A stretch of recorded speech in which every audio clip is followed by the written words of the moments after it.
on today's Story Beat. Musicals are bigger than the sum of its parts. And it's made up of the music and the words and the orchestration and the scenery and all of that, and the acting and everything else. But something magical also happens. And when that happens, I call it the miracle. You just sit there and watch it. This is StoryBeat with Steve Cuden, a podcast for the creative mind. StoryBeat explores how masters of creativity develop and produce brilliant works that people everywhere love and admire. So join us as we discover how talented creators find success in the worlds of imagination and entertainment. Here now is your host, Steve Cuden. Thanks for joining us on StoryBeat. We're coming to you from the Steel City, Pittsburgh, Pennsylvania. My guest today, the legendary writer-lyricist-director Richard Maltby Jr., conceived and directed 2 musical revues that went on to win Tony Awards for Best Musical, starting with 1978's Ain't Misbehavin, for which he also won the Tony for Best Director, and 1999's Fosse. Richard has been nominated for an additional 10 Tonys, and he's both won and been nominated for numerous Drama Desk, Outer Critics Circle, and various other awards. Among Richard's work on numerous Broadway productions, with his longtime writing collaborator, composer David Shire, he wrote the lyrics and directed Baby. Richard is the lyricist for Big, with Alain, Boublil, and Claude-Michel Schonberg. Richard co-wrote lyrics for Miss Saigon and The Pirate Queen. He co-wrote lyrics and directed Andrew Lloyd Webber's Song and Dance, and he created and directed the Johnny Cash musical, Ring of Fire. Off-Broadway, with David Shire, Richard wrote lyrics and directed the brilliant popular revues Starting Here, Starting Now, and Closer Than Ever. Richard has also conceived, written lyrics, and directed numerous shows in regional theaters. Richard also wrote the screenplay for Miss Potter, which won the Christopher Award for Best Screenplay. Of note, Richard contributes cryptic crossword puzzles to Harper's magazine. So for all those reasons and many more, it is a true privilege to chat with one of the theater's greats, Richard Maltby Jr. Richard, welcome to StoryBeat. Thank you. I'm humbled by my biography. Yeah, you're almost as big as you think you are. Yeah. Gee, did I do all that? Yeah. I know the problem. All Yeah. right, so let's go back to your roots. Where did all this musical theater creativity begin? At what age were you inspired to be a writer in the theater? Well, I didn't want to be a writer originally. I wanted to be a set designer. Oh, yeah? I used to love the Radio City Music Hall. I just thought those shows were the best thing in the whole world. And in those days, those are the days of the four shows a day. Right. They would open the doors at 9:30 in the morning, show a movie, a stage show, a movie, a stage show, a movie, a stage show. 4 shows during the day and 5 showings of the movie. And they did it every day. My father was an orchestrator, an arranger. Right. And one year he was hired to write arrangements for the Easter show, which is one of the 3 big, the Easter show and the Christmas show were the 2 big shows. The big spectaculars. And so we got up at 2:00 in the morning and drove in, because in the Radio City Music Hall, it played every day, which means when there was a switchover from one stage show to another, it happened overnight. At 9:30, the curtain came down on the last show of the evening, Right. and at 10:00 the next morning, after the movie, or I guess 11:30, the curtain went up, and it was a new show, new sets, new costumes, new everything, and they rehearsed it overnight. So I got to go into the Radio City Music Hall and watch them do the rehearsal. I've never been so happy in my life. So that was what fascinated you about the theater, was the fact that they did all this stuff. I just couldn't believe it. And then the sort of defining moment happened, which is I watched it all go together. They did a dress rehearsal at 9:00, and the curtain came down at 9:30, and the audience was already coming into the theater while they were clearing away their tables and everything. Right. They added a couple of short subjects on that show. showed the movie, and then they did the stage show, and they had rewritten it. Oh, wow. The dress rehearsal, the whole opening and the connective material, all of it had been rewritten. And my little brain went, oh my God, I just didn't think you could do that.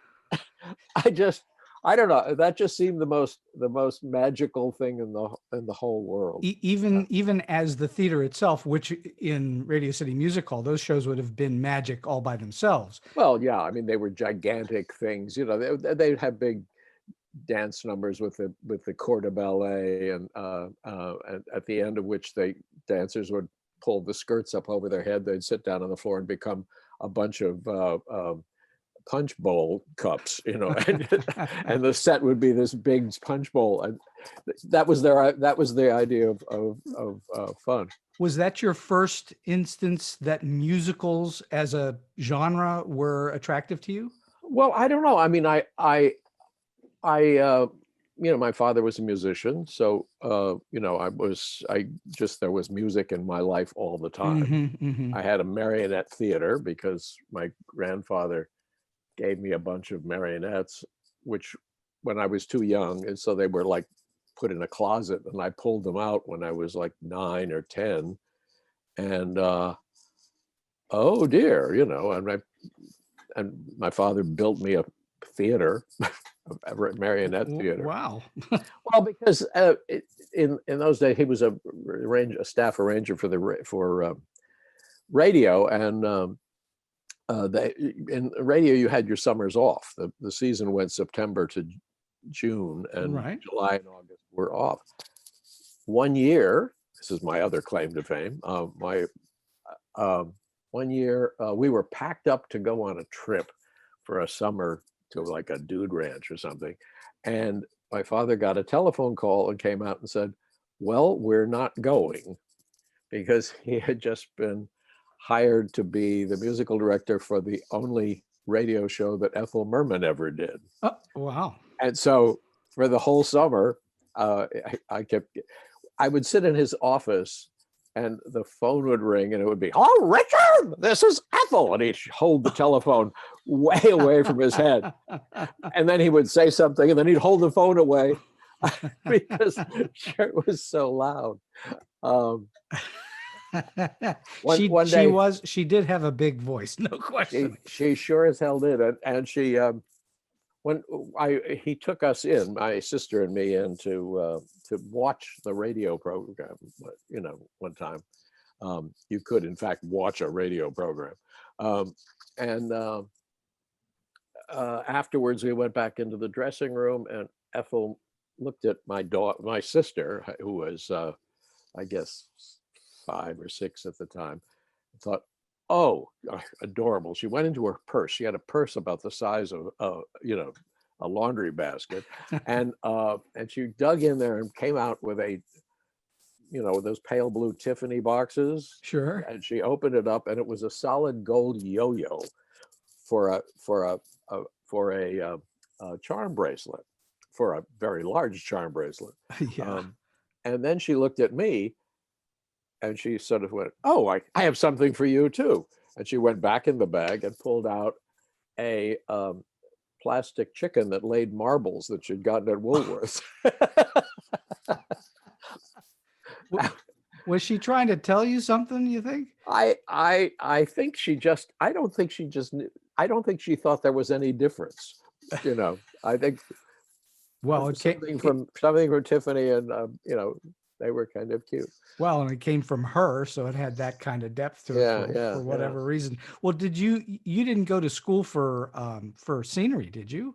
No, I went to prep school. I went to, you know, grade school, and then I went to prep school at Exeter in New Hampshire, and then I went to Yale, thinking somehow I also wanted to write musicals, I guess. I put on some kind of review when I was in 8th grade, and the school was so small that they could actually have a complete assembly just to see my review, which was pretty silly. But so you started writing or conceiving reviews, musicals, what have you, very young. Oh yeah, I was I had a marionette theater, so you know those are shows, and Were, and then I were did those this musical? show. Were the marionette shows musicals, or were Well, they were kind of they were kind of pageants in which the lights would change, the scenery would change, and every now and then a puppet would sort of dangle across the stage because I had absolutely no interest in puppetry. For many working on musicals in the world of musicals, people feel it's their calling. Did you feel early on that it was something that was calling to you? I guess, I mean, when I was at Exeter, which is a prep school, the class before me had produced an original musical, and I was certain that by the time I was a senior, I was going to do an original musical. And in fact, I did. I got a bunch of people together and we did it. It turned out to be, the sensation of the school.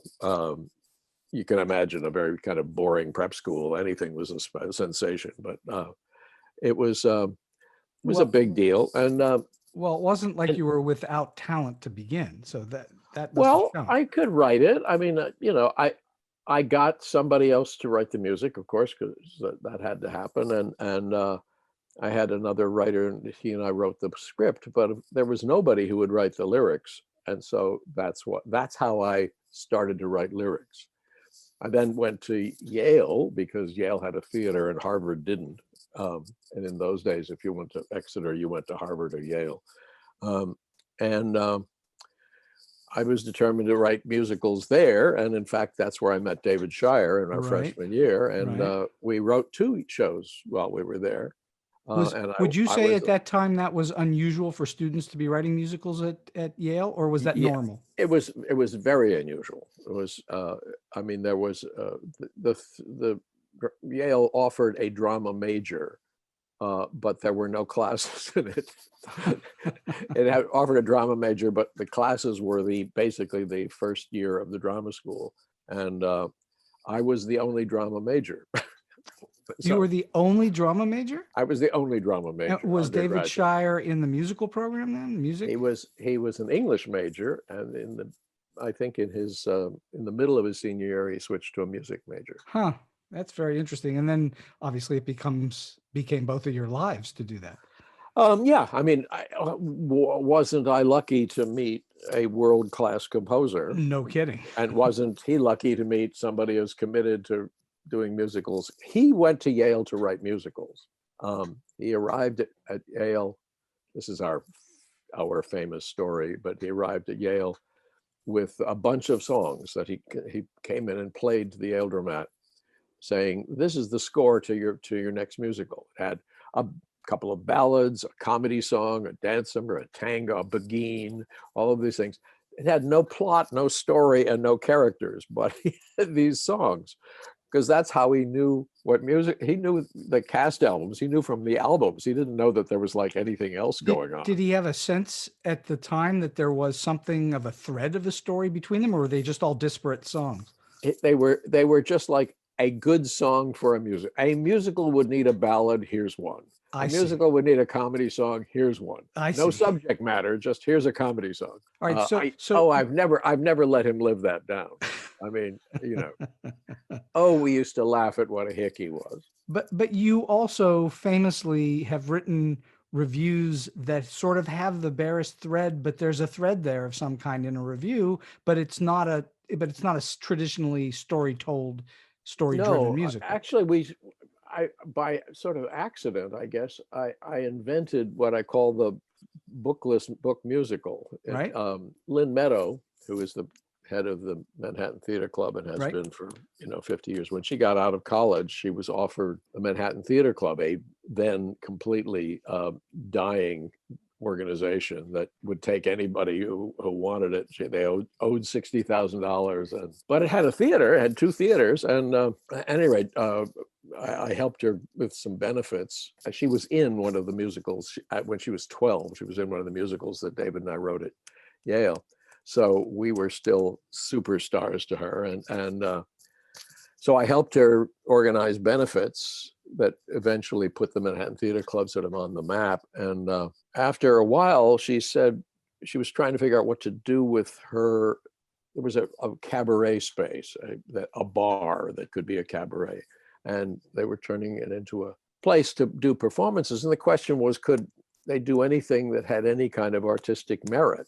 And she encouraged me to do a review of the songs that David and I had Sure. written. And I thought that was fine. By that time, at that particular moment, David had accepted invitations to write in Hollywood and actually had a house in California. So we were separate. And I was trying to train myself to be a director. So we had this show with a bunch of sheet music, and I got 3 performers who miraculously said yes. And so we were in rehearsal, and I really didn't know how to put the show together. And I asked them to sing the opening number, which they did, which was a big build up to the song Starting Here, Starting Now. And when they finished, I said, sing it again. And then they finished and I said, sing it again. And I just kept doing that. Finally, one of the guys, just sort of to help me out, went to one of the girls. There were 2 girls and a guy, and sang to her. And I thought, why didn't he go to the other one? And I realized, oh, I've got a triangle. So I built a kind of story out of just a sequence of songs. And that lasted for about 3/4 of the first act. And then by that time we had characters, and they kept moving forward. So even though it was just a stringing together of songs, it had the sort of satisfying forward motion of a story. And the next year I did it the same thing again with an idea that Murray Horwitz and I had been working on, about doing a book musical about Fats Waller.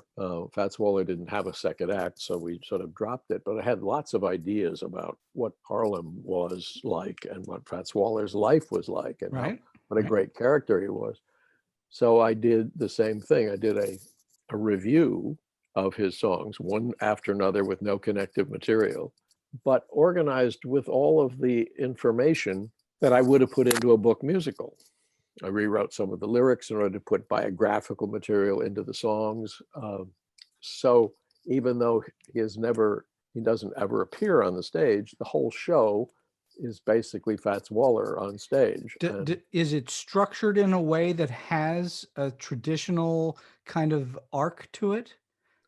Well, in a sense, it does. I mean, the first half of the first act is who is Fats Waller, all the various qualities that he had, stride piano playing, overindulgent living, living to excess, generosity, joviality, infidelity, all divorce, all these things kind of thrown together. The second half was like the world he lived in, which was rent parties, ballrooms, radio remotes, and things like that. And then the second act opened up to the great world, and suddenly it was Harlem expanding out to the great world. And it had a kind of a progress. And also I discovered that Fats Waller's famous for these comic asides. That in his records, he's always making these little comic jokes, Right. 2 sleepy people with nothing to say since when, that sort of thing. So there was always that kind of going on, and there seemed to be something in them. And I realized that the comedy was really a kind of defense mechanism. These were artists functioning in a hostile world.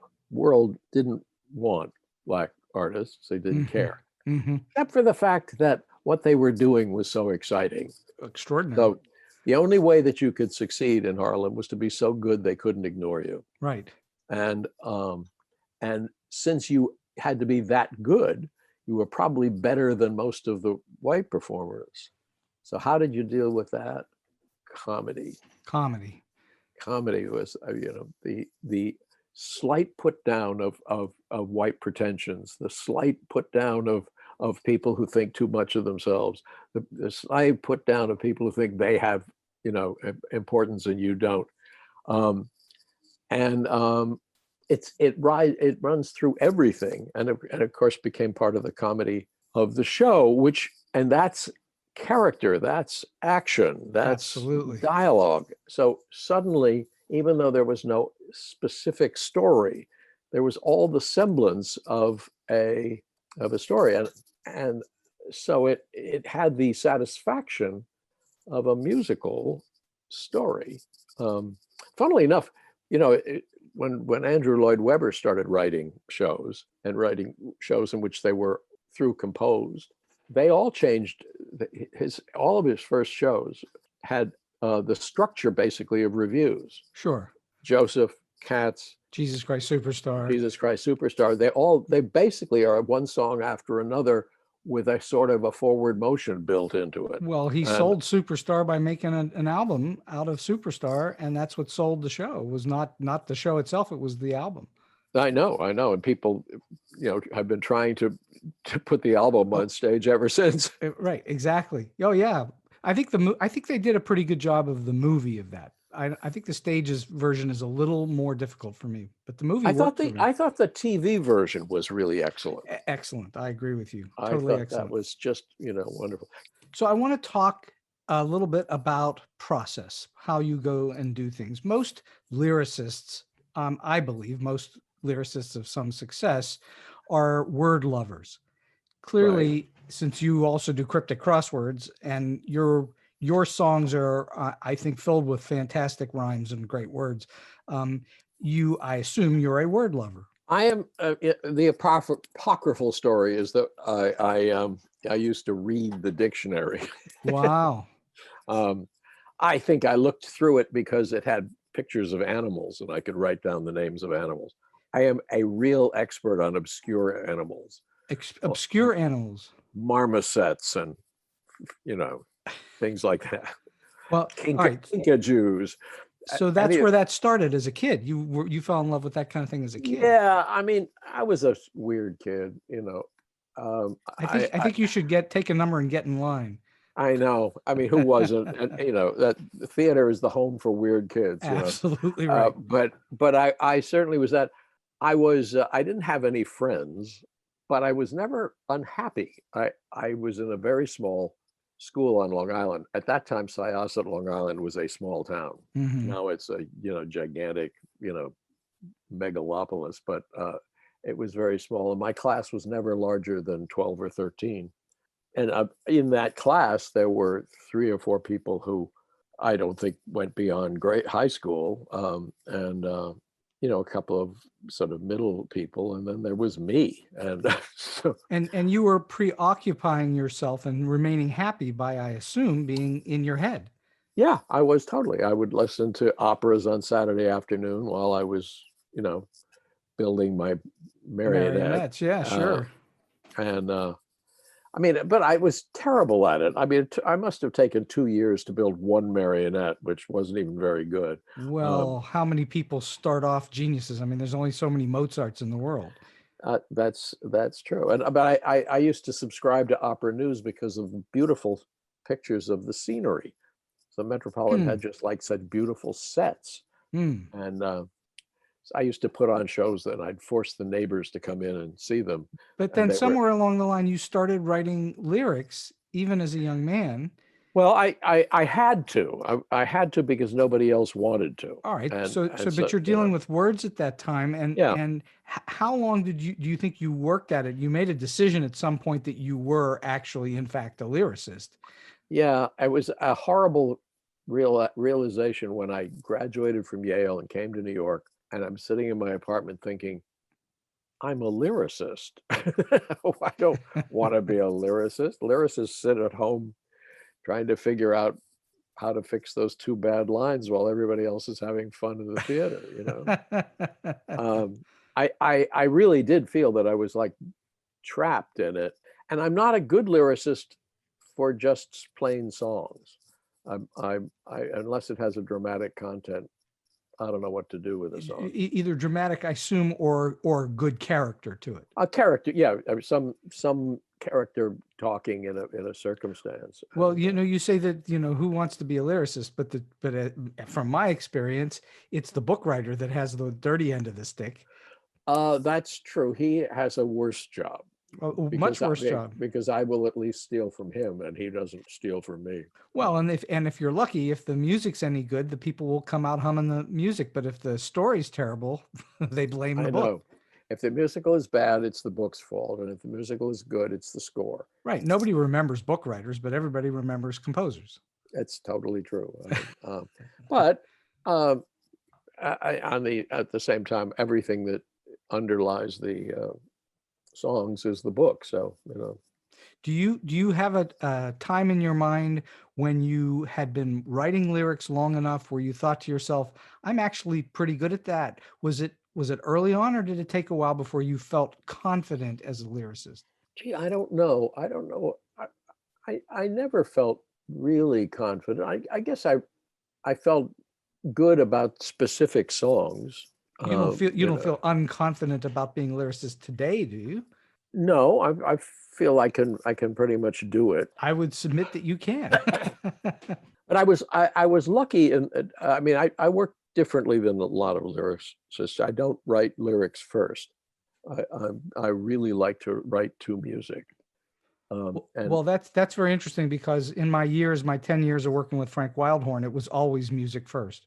yes, I know. I came close to being a collaborator with him once, Oh, is that right? several times actually. Well, it's all music first. There's no lyrics first. Yeah, yeah, and You might have a hook. You might have a hook. yeah, and I find like with David that his music he does things musically that are quirky, that follow the logic of music and go to interesting places, which I would never do. So I find that the melody, he would write a melody and then he and I would work over the melody until I Mhm. was really comfortable that the melody had the lyric in it. Right. Got it. And then I would go off and slog away to put the words on. All right. So And that was just hard work. well, sure. Well, it is a slog. It's always a slog, unless something happens and it just flows naturally for some reason. But most of the time, it is a slog. There's no question. For you, this is a question I ask lots of artists, and it has to do with the work that you do, which is, for you, what makes a good song good? What are the elements that you think to yourself, yeah, this is good? What is that? Surprise, Surprise.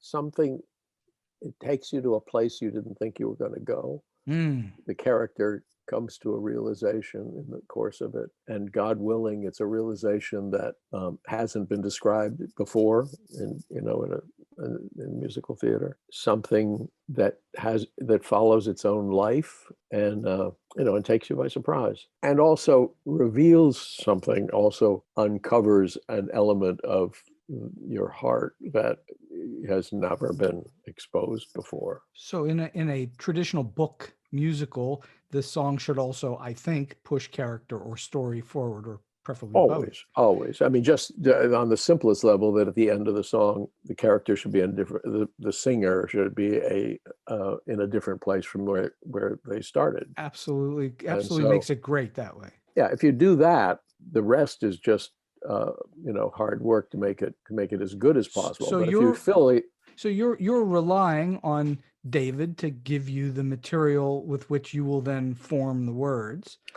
yeah, it's funny. David loves to think of himself as a sort of a, I don't know, like right brain and left brain, but he likes to feel himself intellectually in control of what he's doing. Okay.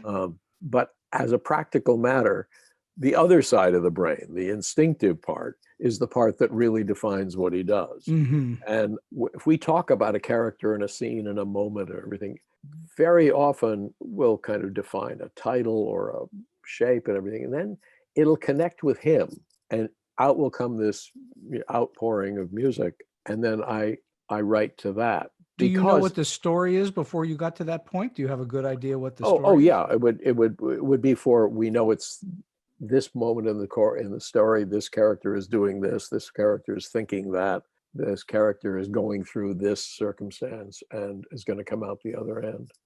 And do you, when you're working, are you thinking about the audience, or are you only concerned about that moment in the material that's you're working on? Do you think what the audience reaction to it might be? Well, only that I want them to be touched. I want them to be to connect to some emotional journey that they understand and that they are surprised to hear.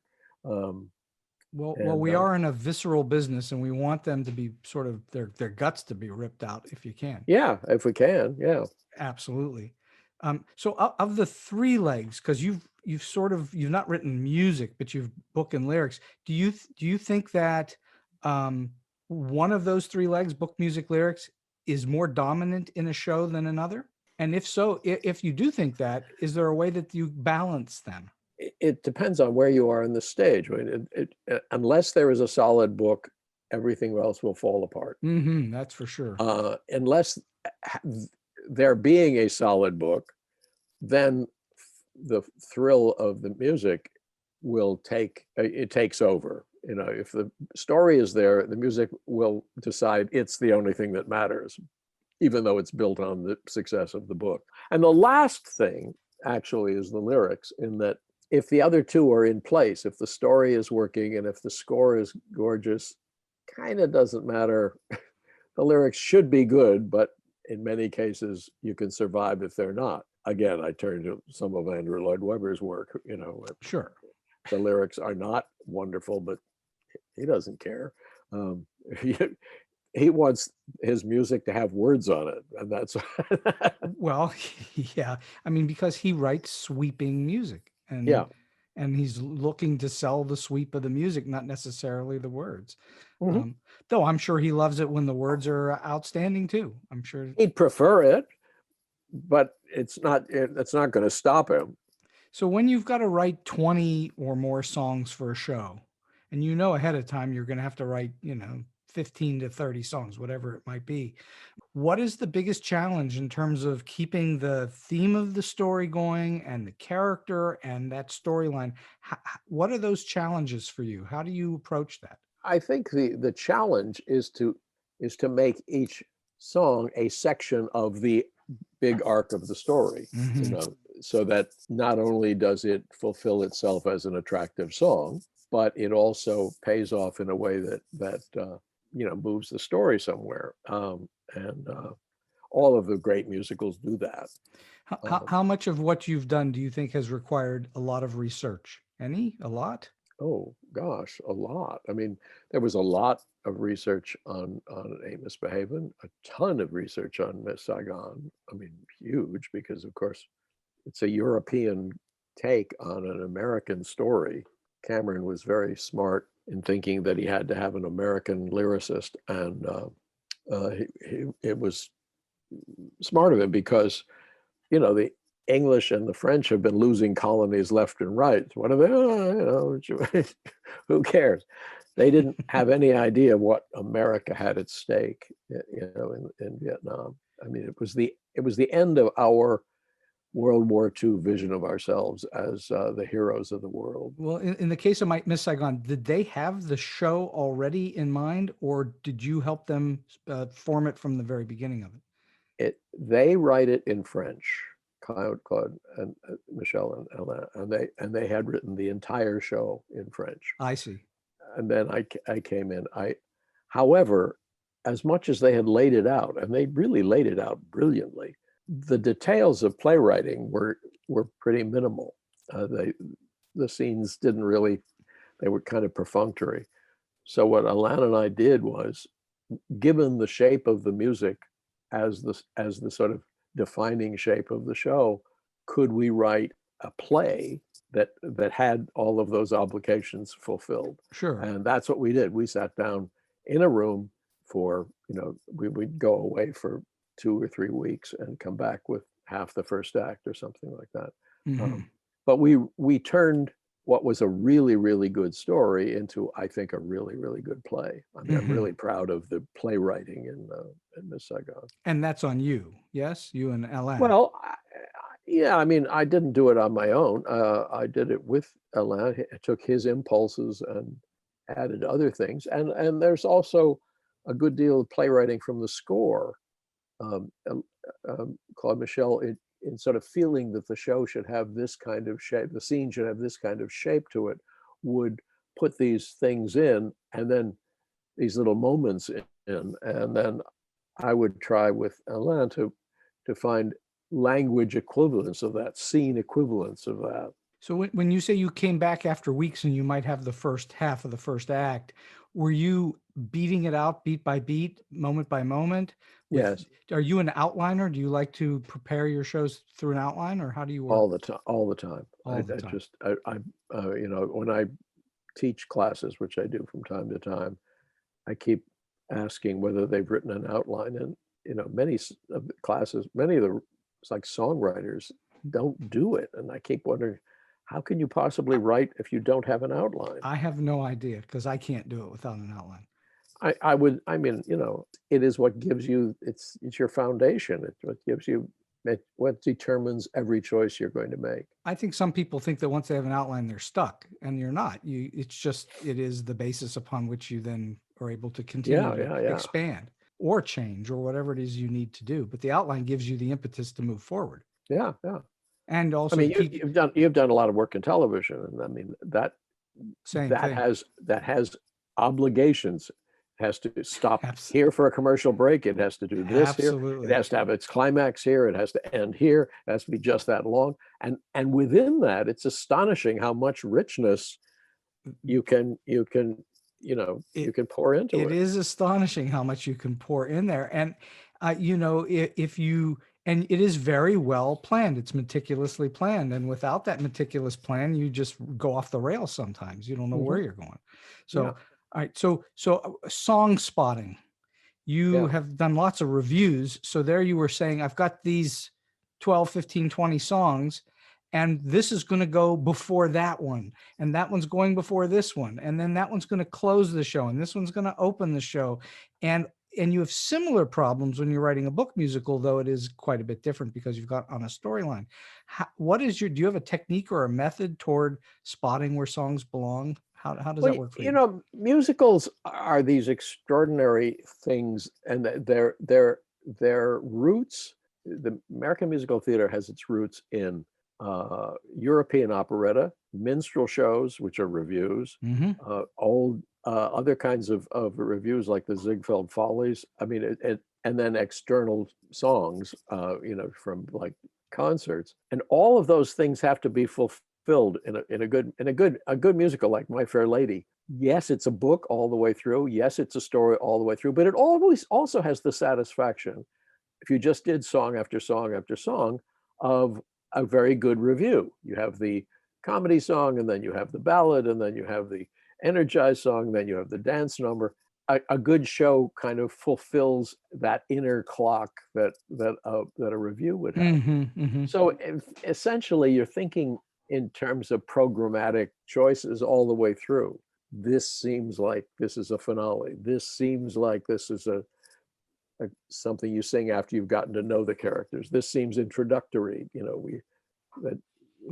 I think you said a magic word, which is programmatic, which means you're programming the work in a way that leaves the audience feeling fulfilled and satisfied. Yeah, that's why when Goddard Lieberson discovered and invented the cast album, it was really satisfying, because what a cast album does is basically present the show in its review form. Sure. One song after another. And he made sure that it told a story. And in some cases, he played around with the placement of songs. In South Pacific, the whole second part of the album of South Pacific isn't in the show. Oh, is that right?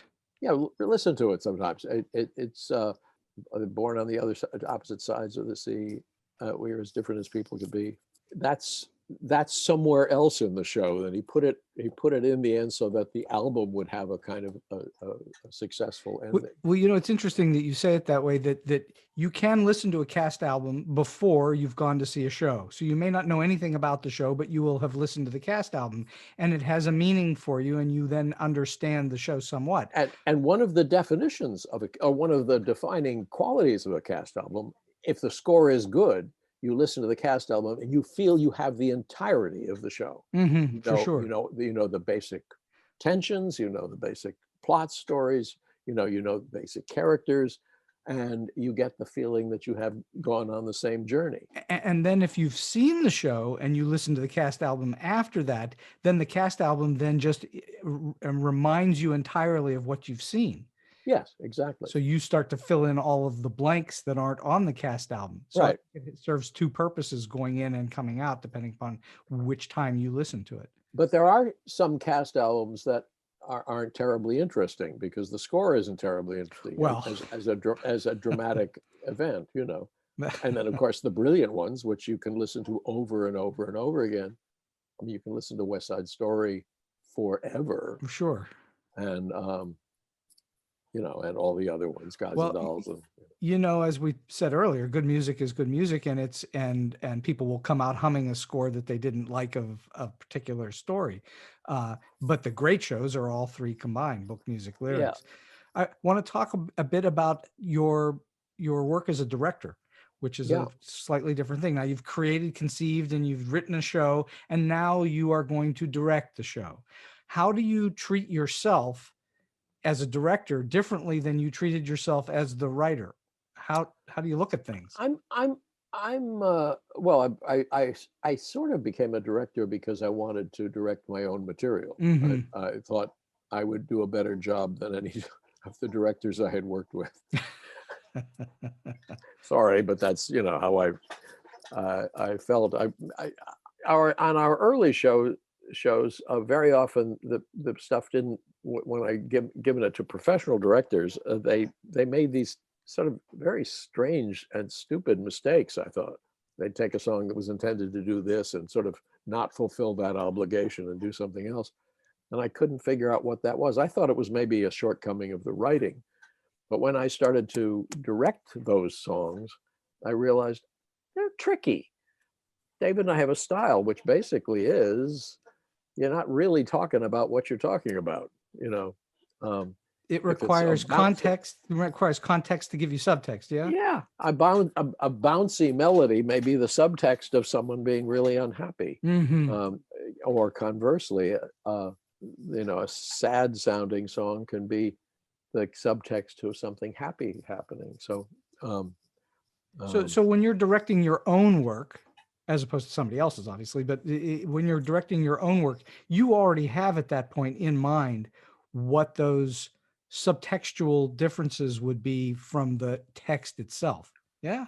I guess so, but you know, I always feel that I'm sort of schizophrenic about that, because when I'm directing, I will look at a song that I wrote and I will say, well, now that's an interesting line. Why is that there, do you think? I say to the actor. Why do you think why does he say that at this moment? Um, and And the actor's thinking to him or herself, well, don't you know you wrote it? yeah, but at the same time, what seemed logical when you were writing it has a completely different logic for an actor. Sure, of You course. know, an actor has to feel, oh, I said this and now I'm saying this. Why do I do that? It's not quite the same logic, you know. And how does that work typically with an actor? Is that that sort of approach work fairly well, where you're giving them a question to consider versus giving them a specific thing to do? I feel that directing isn't almost entirely what happens before they open their mouth. Interesting. That it's all about understanding where you are up to the moment that the song begins, and then if they're in the right place, then you just sit back and watch it happen. Hmm. Going over and saying, oh, I don't know, I think perhaps if you could laugh in this line, that would be good.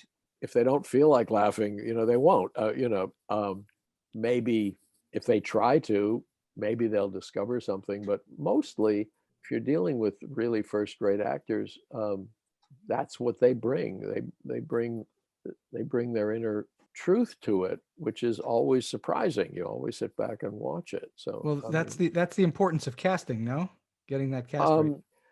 yes, yes, and I mean, I have over time pretty much decided that you go with talent, not accuracy. Interesting. That, yeah, yeah. Particularly in musicals, you don't try to find exactly the right girl who has just this quality of wit and this quality of this or that. You have someone who's that, and then over on this side you have someone who's just really talented, who maybe is too tall or maybe is too something else or too, you know, any number of qualities that you didn't expect to have. Go with the talent and make the part the talent, you know, rather than the other way around. Typically, how long does it take you to prepare to go into rehearsal? Whatever you're preparing with the material. What is your prep like? Oh, I don't know. I mean, if it's something I've written, there's no difference, No difference.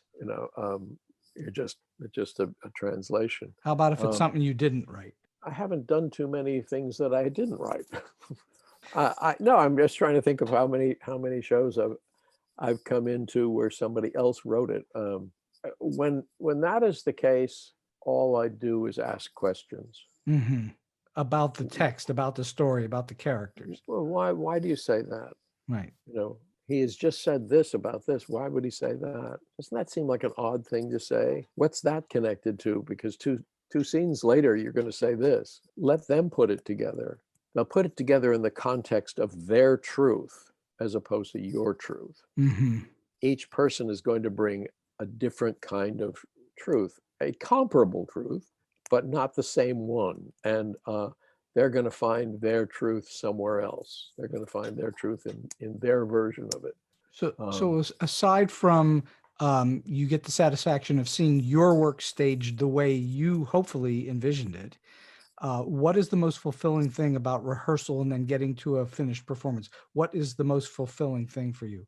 Seeing it come alive, or what else? Well, yeah, I mean, when all the pieces come together, again, this is one of the tricks about musicals. Musicals are bigger than the sum of its parts. And it's made up of the music and the words and the orchestration and the scenery and all of that, and the acting and everything else. But something magical also happens. And when that happens, I call it the miracle. You just sit there and watch it. When I did Ain't Misbehavin, I had no idea it was ever going to be anything more than a little nightclub act. Well, that certainly became bigger than that. No It doubt. certainly did, but I mean, the shape of the cast came because of who came in. These five incredibly talented people, Mhm. who I would not have conceived any of the parts for any of them until they were there. Who could Interesting. imagine Nell Carter? Who could imagine Amelia McQueen? Who could imagine Ken Page? Or Sure. for God's sakes, Andre de Shields? I mean, you just couldn't imagine these people. Who can imagine, Charlene Woodard, who joined us when we went to Broadway. The show built off of those people, and that became the parts. And then an interesting thing happened. The show was such a success that within the first 2 years, we had 5 different companies of Ain't Misbehavin traveling around.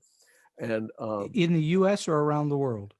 4 in the United States and 1 in England. Interesting.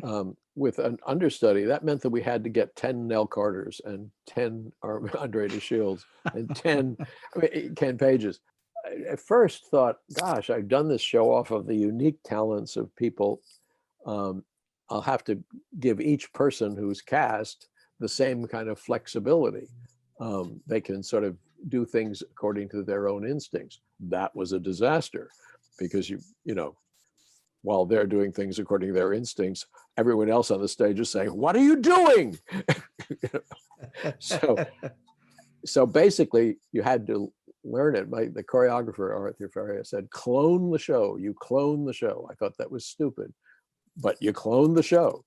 You give the people to the pinky move. You move here, you move there, you do every single thing exactly the way it was set. And funnily enough, that was the way to let the personalities shine. Then the individual personalities came out. If you followed their personality, the show just fell apart and it didn't have any shape. But if they learned it completely technically, then their personalities shone. I don't know what that says, but it's Well, and then people who've seen it on Broadway, then if they see it a second time somewhere else, then they're saying, well, they've really recreated the show that was on Broadway. You're getting that's true. That's true. And yet the performers don't feel that they are just some kind of robots going in and fulfilling a technical achievement. And you directed all 5 companies and Broadway, yes? Oh yeah. I mean, yeah.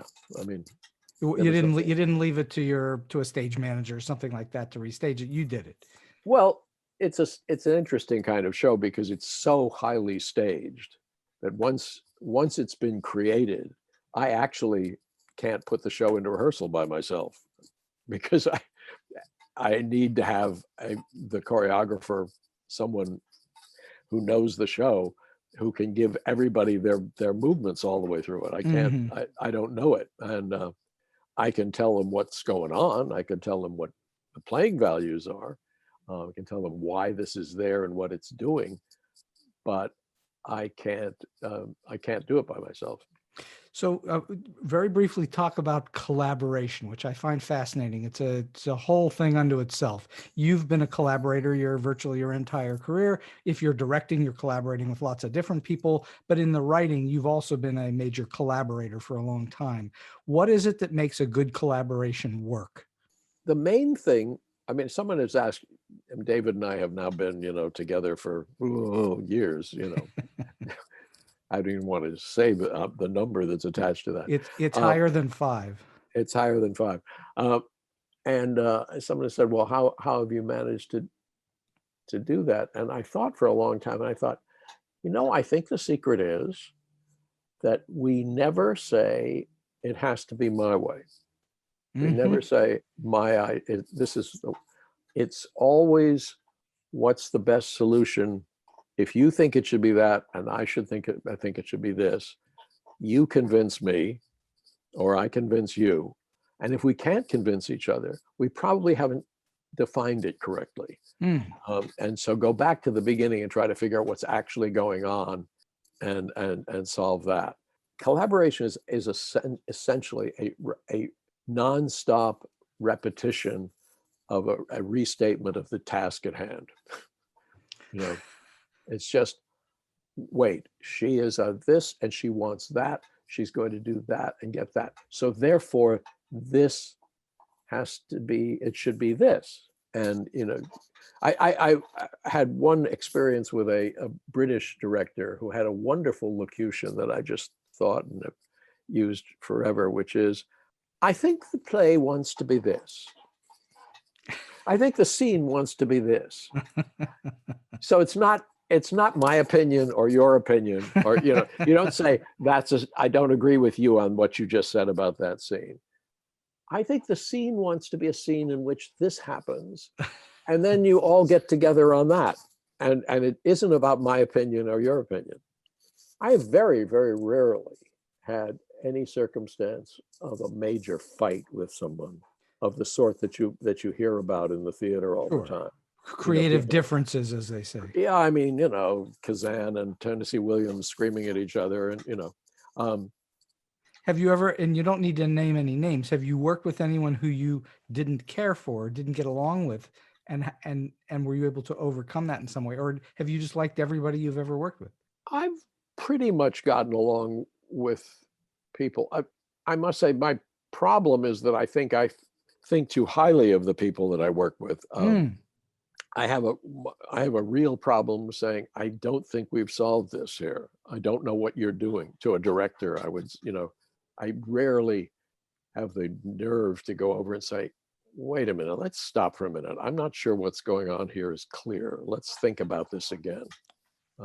Because I always assume he's got some kind of uber idea that's really good. Later on, when it's all over, I look back and say, he didn't know what he was doing. He had no idea here. So over time, have you then learned somewhat to then insert yourself a little bit more? Nope, I'm still hopeless at it. I'm just curious, one of your sort of sidelines here is that you write crossword puzzles, cryptic crosswords. How did that happen? Well, Steve Sondheim, and all roads lead to Steve Sondheim. Steve Sondheim used to do cryptic puzzles with Bernstein, the British cryptic puzzles. They're very esoteric, and he did them I guess they used to be in the London Times, and anyway, he and Lenny used to do them. And when the New York Magazine was founded in the mid-60s, he either was asked or offered to do a cryptic puzzle, to introduce the cryptic puzzles to America, which he did. A big long article about it, and then he did his first puzzle. And he used to do, for the first year, he did one every week. That's got to be challenging. That was way too many. Then after after a year of that, he did one every 3 weeks, and they invented the competition that sort of filled up the thing. And that lasted until company was going to go into rehearsal, and then he was going to give up the puzzles. By then, I was addicted to the puzzles, and I said, I wonder if I could take over doing them, because I'd done a couple of guest puzzles for him. And he says, sure. And so I went in and met Clay Felker, and Clay Felker said, sure. And I did them for about, I don't know, 10 years or something. Is the way to write a cryptic crossword puzzle to do a lot of puzzles prior to that? Is that the smart way to do it? Well, I mean, how do you train for it? Yeah, you just do it. I mean, the thing about cryptic puzzles that I love, I guess because I love the complexity of the English language, I just really do. Here's the thing. The English language doesn't exist. There is no such thing as the English language. It is an entirely borrowed language. Sure, of course it is. It's Anglo-Saxon, covered with Scandinavian, covered with French, covered with Latin, covered with Roman, covered with, Indian, covered with Arabic, rather. It's just always one layer on top of the other of borrowings here and there. And that's what's interesting about the language, and what makes it so incredibly rich. Hard consonants and all sorts of things. As a result, it's a language that exists in communication largely on an agreed assumption. We understand each other because we assume, because of the context, that we know what we're talking about. Yeah. But in fact, we know that word was context and not contacts, because we just assume that's what it is. What these puzzles do is that they use those assumptions against you. You take the word, the word that has this definition, and put it in a context that means its opposite definition, and you won't think that it defines that word. And then you do everything possible to make people think only of that definition. We use the language against you to trick you into thinking. So I can go on and on about this, but I bet you could. So I'm curious, does the lyric writing and the cryptic crossword puzzles, they probably do. I mean, complement Sheldon Harnick used to do these puzzles. Stephen Schwartz used to do, I think he still does. Steve, of course. I mean, I guess because lyric writing is a technical use of elaborate language. Mm-hmm. It's not quite the same as saying what you want to say. You have to say what you want to say, and you have to have a rising figure on the third syllable and a falling figure on the seventh syllable, so that it goes da da dee da da da ba da dee da da. It's like you've been given what you want to say, and also you've been given the rhythm to say it. I have to say, you have also been given the rhythm to say it. But what if the melody that I was given was da da da da da da da da dee da da da? The words wouldn't really fit. So I have to find something else to do. So it's the technical twisting of language to do, what it was. Miss Saigon was a perfect example of that, because it's a European operetta, right, with American vernacular, and not only American vernacular, but also not an educated vernacular. So the trick was, how do you take these rhythms? That's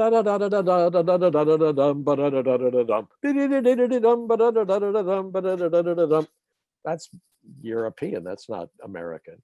And find an American language that makes that the essential, the given rhythm of that line, and so it's that singable. You don't feel It's singable, and it's in character, and it carries story, and all those things. All of those things, all to music that has already been given, and so you feel that it's natural.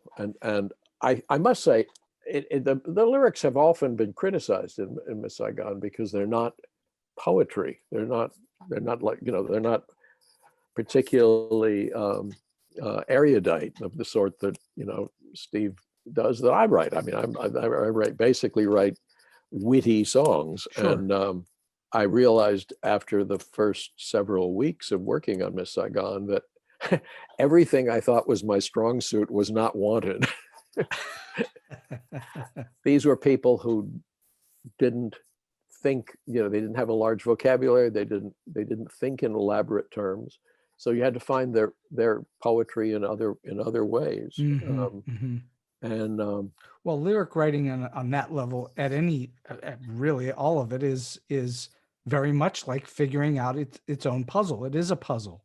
It is. It is to that extent. Lyric writing is puzzle solving, and so it's not at all surprising that we would sort of move over towards a verbal game of like. Well, I've been chatting for a little more than an hour with the extraordinary Richard Maltby Jr., which is just so much fun. I'm just curious, in all of your experiences, do you have a story you can share with us that's either quirky, offbeat, weird, or maybe just plain funny? Well, I don't know if it's funny or anything, but I just one of my favorite stories was when we were working on Miss Saigon.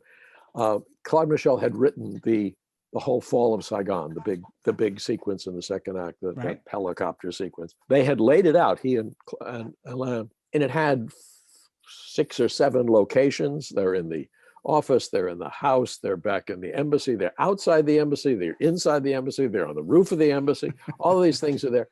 And you had to dramatize the action, tell everybody where you were, and locate everything. And I was very busy trying to figure out how it would happen on stage that you'd know you were in this place and this place. And Alain looked, he said, what are you doing? I said, well, you've got to figure out how to do this. He said, no, you don't. I said, what do you mean? What do you mean? Of course you got to figure out how to do it. He said, no, that's a director's problem. I thought, oh, Alain, you French shit, you have no idea you have no idea how musicals are written. You're just such a theatrical incompetent. And about a half an hour later, I thought, well, you know what? I don't have to solve this. So I sat down and I typed in things like, they go into the main floor of the embassy, they go to the second floor, they barricade it, they go to the next floor, and it can't happen on the stage. I don't care. It's a director's problem. And I just sort of, wrote all that stuff. And lo and behold, it was totally true.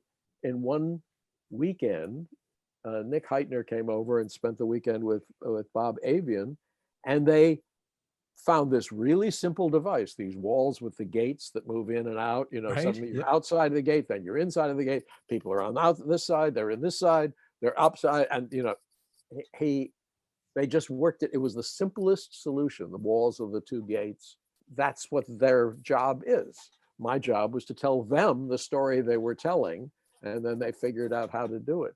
So I've used this ever since. I just say, oh, it's the director's problem. And these days, people are writing musicals like, look at Hamilton. Where does that show take place? Good question. Everywhere. It's a tavern someplace. Everywhere. We're in location, and yet you have the feeling that you're in this place and that place and that place. In the middle of lines, you change location. And it's all in one set with very little prop changes, and it tells you everything. Yeah, it's and what are those dancers doing? Who are they? What are they doing?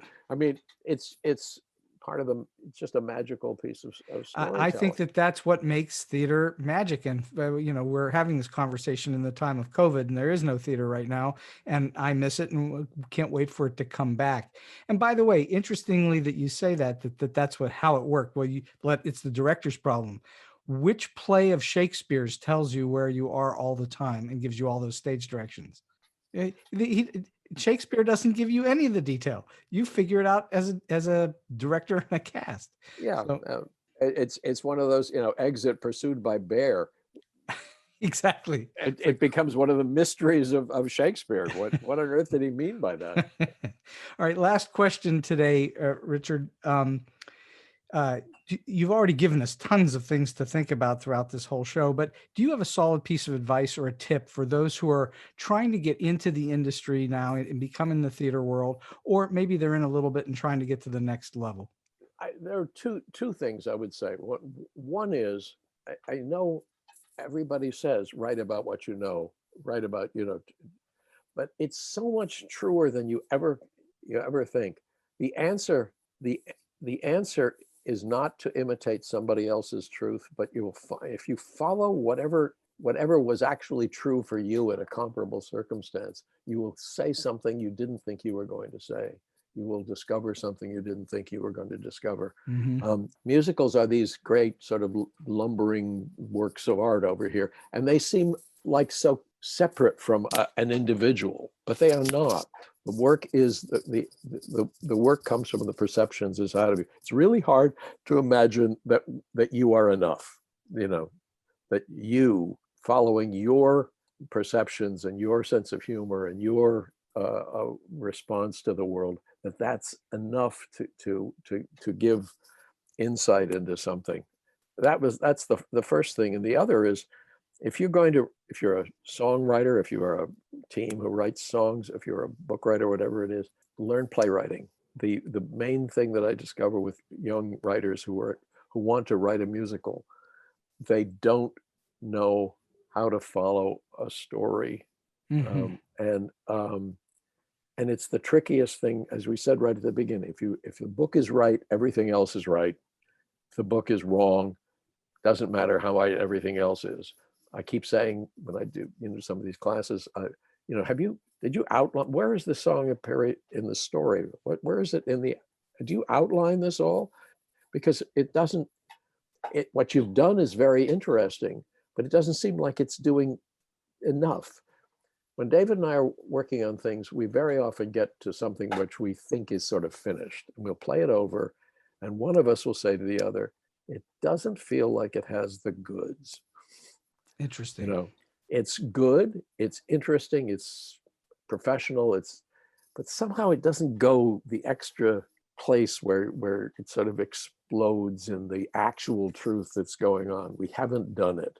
Where is that? That involves knowing what a play is and how it, there are certain rules of playwriting that always exist, even though every show breaks them. It's the breaking of the rules that makes them interesting, and it's the rules that make them thrilling.